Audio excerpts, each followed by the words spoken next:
11ನೇ ಜನ್ಮ ಆದಿದೇವ ಅಥವಾ ಋಷಭನಾಥ.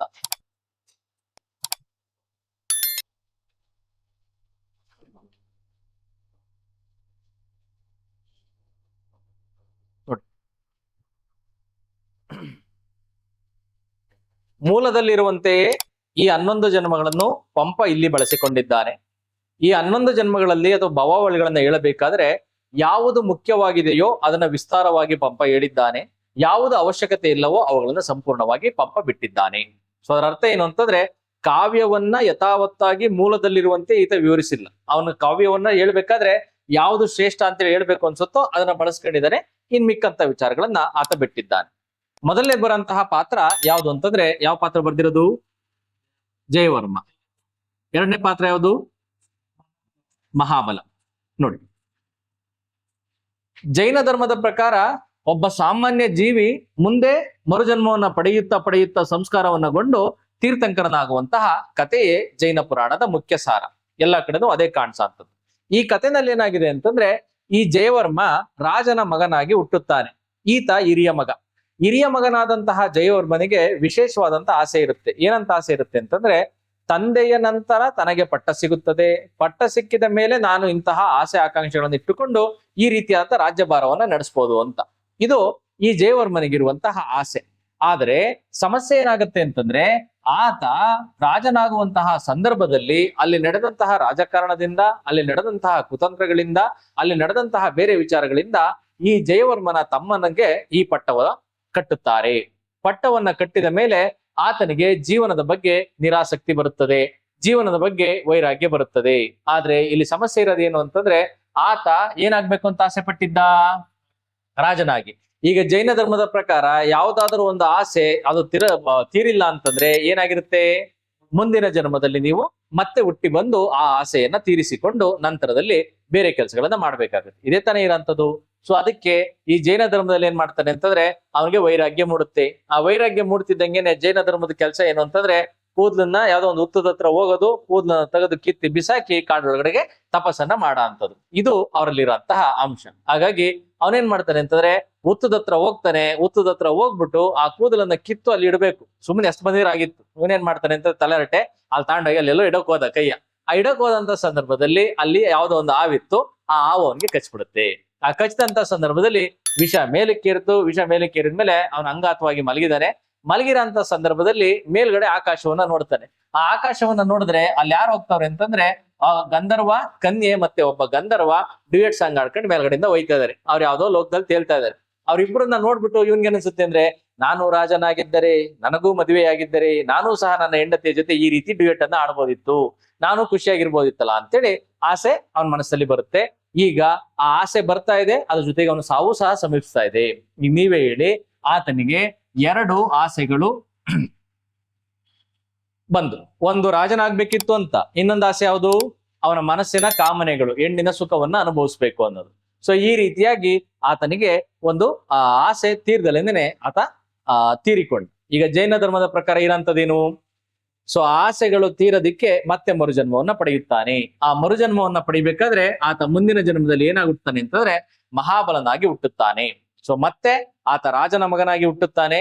ರಾಜನ ಮಗನಾಗಿ ಹುಟ್ಟಿ ಆತ ರಾಜನ ಸ್ಥಾನವನ್ನು ಪಡಿತಾನೆ. ಆ ರಾಜನ ಸ್ಥಾನವನ್ನು ಪಡೆದು ಎಷ್ಟು ವರ್ಷಗಳ ಕಾಲ ಈತ ರಾಜ್ಯಭಾರವನ್ನ ಮಾಡ್ತಾನೆ ಅಂತಂದ್ರೆ 36 ಲಕ್ಷ ವರ್ಷಗಳಷ್ಟು ಅಂತ. ನೀವ್ ಇದನ್ನೆಲ್ಲ ಯೋಚನೆ ಮಾಡಂಗಿಲ್ಲ. ಸಾರ್ ಹಿಂಗೆಲ್ಲ ಆಗತ್ತಾ ಸಾರ್ ಅಂತೇಳಿ. ಇವೆಲ್ಲ ಅದ್ಭುತ ಅಷ್ಟೇನೆ. ಅವ್ರಿಗೆ ಬರಿಬೇಕು ಅಂತ ಅನ್ಸಿದೆ ಬರ್ಕೊಂಡು ಸುಮ್ಮನೆ ಹೋಯ್ತಾ ಇರ್ತಾರೆ ಅಷ್ಟೇನೆ. ಸೊ ಅದ್ರ ಅರ್ಥ ಏನು ಅಂದ್ರೆ, ಅತಿರೇಕತೆ. ಯಾವುದನ್ನೇ ಮಾಡಿದ್ರು ಅವನ್ಗೆ ಅತಿರೇಕತೆ. ನೀವು 36 ಲಕ್ಷ ವರ್ಷಗಳ ಕಾಲ ಅವನು ಆಳ್ವಿಕೆಯನ್ನ ಮಾಡಿದಾನೆ ಅಂತಂದ್ರೆ ಅವನ ಬಗ್ಗೆ ಮತ್ತೆ ರಾಜನ ಆಸ್ಥಾನದ ಬಗ್ಗೆ ಆಸಕ್ತಿ ಇರುತ್ತೆ ಅವನಿಗೆ? ಇಲ್ಲ. ಅದೇನೇ ತನ್ನ ಮುಖ್ಯ ಉದ್ದೇಶ. ಸೊ ಒಂದು ವಸ್ತುವಿನ ಬಗ್ಗೆ, ಒಂದು ಲೌಕಿಕ ಸುಖದ ಬಗ್ಗೆ ನಿರಾಸಕ್ತಿ ಬರಬೇಕು. ಸೊ ಈ ರೀತಿ 36 ಲಕ್ಷ ವರ್ಷಗಳ ಕಾಲ ಈತ ಆಳ್ವಿಕೆಯನ್ನ ಮಾಡ್ದ. ನಿಮ್ಗೆ ನೆನಪಿರ್ಲಿ ಸಾರ್, ಇವೆಲ್ಲ ನಾವು ಯೂನಿವರ್ಸು ಅದು ಬಿಲಿಯನ್ ಗಟ್ಟಲೆ ಮಿಲಿಯನ್ ಗಟ್ಟಲೆ ಇದೆಯಲ್ಲ, ಅಲ್ಲೆಲ್ಲ ನಾವು ಓದಿದೀವಿ, ಇವೆಲ್ಲ ಬಂದಿಲ್ಲ ಸರ್ ನಮ್ಗೆ ಅಂತಂದ್ರೆ ನೀವು ಅದನ್ನೆಲ್ಲ ಯೋಚನೆ ಮಾಡಂಗಿಲ್ಲ. ಅವ್ರು ಬರ್ದಿದ್ದಾರೆ, ಸುಮ್ಮ ಮುಂದಕ್ಕೆ ಹೋಯ್ತಾ ಇರ್ಬೇಕಷ್ಟೇ. ನಿಮ್ಗೆ ನೆನಪಿದ್ರೆ 24ನೇ ತೀರ್ಥಂಕರ ಮಹಾವೀರನ ಕತೆ, ಇದನ್ನ ನಾವು ಯಾವ ಕಾಲಘಟ್ಟದಲ್ಲಿ ಓದ್ತೀವಿ? ಎಷ್ಟೇ ಶತಮಾನ? ಕ್ರಿಸ್ತಪೂರ್ವ 5-6ನೇ ಶತಮಾನ. ಸರಿನಾ?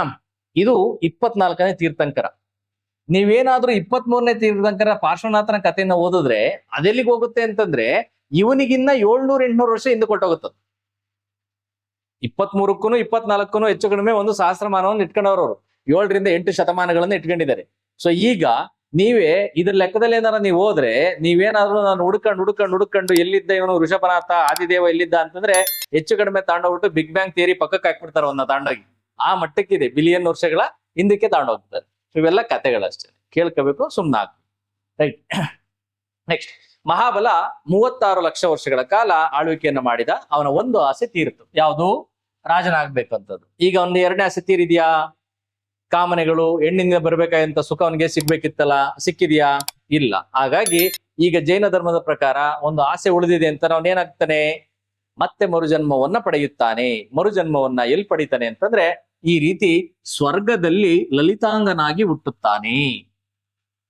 ಎಲ್ಲಿ ಹುಟ್ಟದು? ಸ್ವರ್ಗದಲ್ಲಿ ಲಲಿತಾಂಗನಾಗಿ. ಏನ್ ಲಲಿತಾಂಗ ಅಂತಂದ್ರೆ, ಅಂಗ ಅಂದರೆ ದೇಹದ ಭಾಗಗಳು, ಲಲಿತ ಅಂದ್ರೆ ಮಧುರವಾದ, ಸುಮಧುರವಾದ, ಕೋಮಲವಾದ ಅಂಗಗಳನ್ನ ಉಳ್ಳವನು ಅಂತ. ಸುಂದರಾಂಗ ಅಂತ, ಸುಂದರಾಂಗನನ್ನ ಲಲಿತಾಂಗ ಅಂತೇಳಿ ಕರೀತಾರೆ. ಲತೆಯಂತೆ ಬಳುಕುವಂತವನು, ಲತೆಯಂತೆ ಬಳುಕುವವಳು ಲಲಿತಾಂಗಿ. ಆ ರೀತಿ ಶ್ರೇಷ್ಠವಾದ ಅಂಗಗಳನ್ನ, ಅಂದ್ರೆ ಯಾರು ನೋಡಿದ್ರು ಅವನು ಇಷ್ಟಪಡ್ತಾ ಇದ್ರು ಅಂತ. ಎಲ್ಲಿದ್ದಾನವನು? ಸ್ವರ್ಗದಲ್ಲಿ ಇಂದ್ರನ ಆಸ್ಥಾನದಲ್ಲಿ ಈತ ಜನ್ಮವನ್ನ ಪಡೆದಿದ್ದಾನೆ ಅಂತ. ಸೊ ಲಲಿತಾಂಗನಾಗಿ ಹುಟ್ಟುತ್ತಾನೆ. ಆ ಲಲಿತಾಂಗನಾಗಿ ಹುಟ್ಟಿದಾಗ ಆತನಿಗೆ ಮಡದಿಯಾಗಿ ಯಾರು ಬರ್ತಾಳೆ ಅಂತಂದ್ರೆ ಸ್ವಯಂ ಪ್ರಭೆ. ಏನ್ ಸ್ವಯಂ ಪ್ರಭೆ ಅಂತಂದ್ರೆ,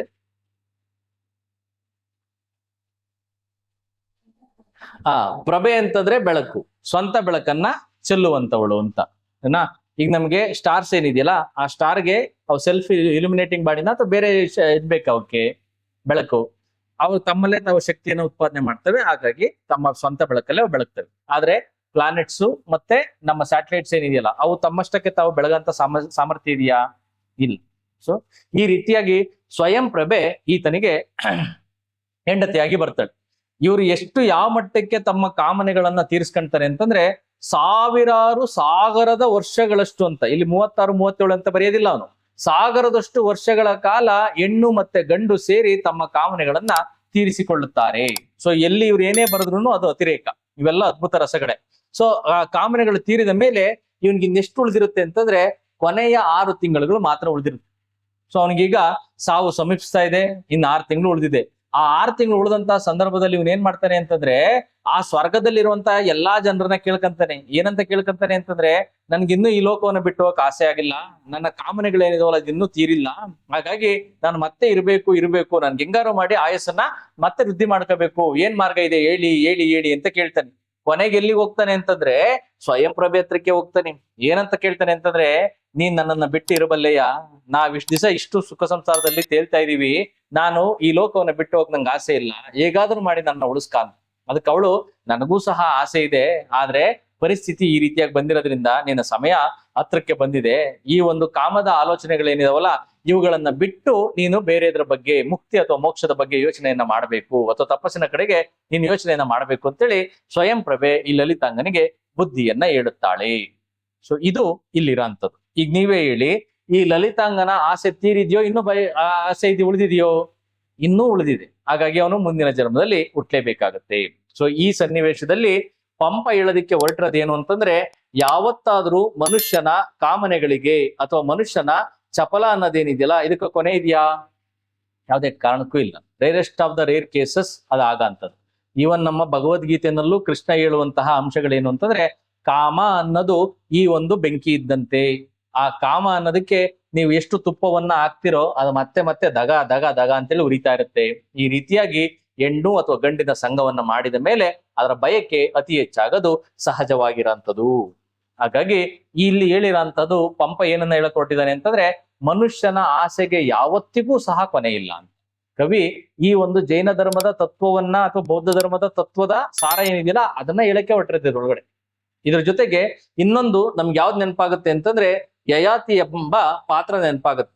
ಈ ನಾಟಕದಲ್ಲಿ ಈ ಯಯಾತಿ ಯಾವುದೋ ಒಂದು ಸಂದರ್ಭದಲ್ಲಿ ಋಷಿಯಿಂದ ಶಾಪವನ್ನ ಪಡಿತಾನೆ, ಅವ್ನು ಮಾಡಿರೋಂಥ ತಪ್ಪಿನಿಂದಾಗಿ.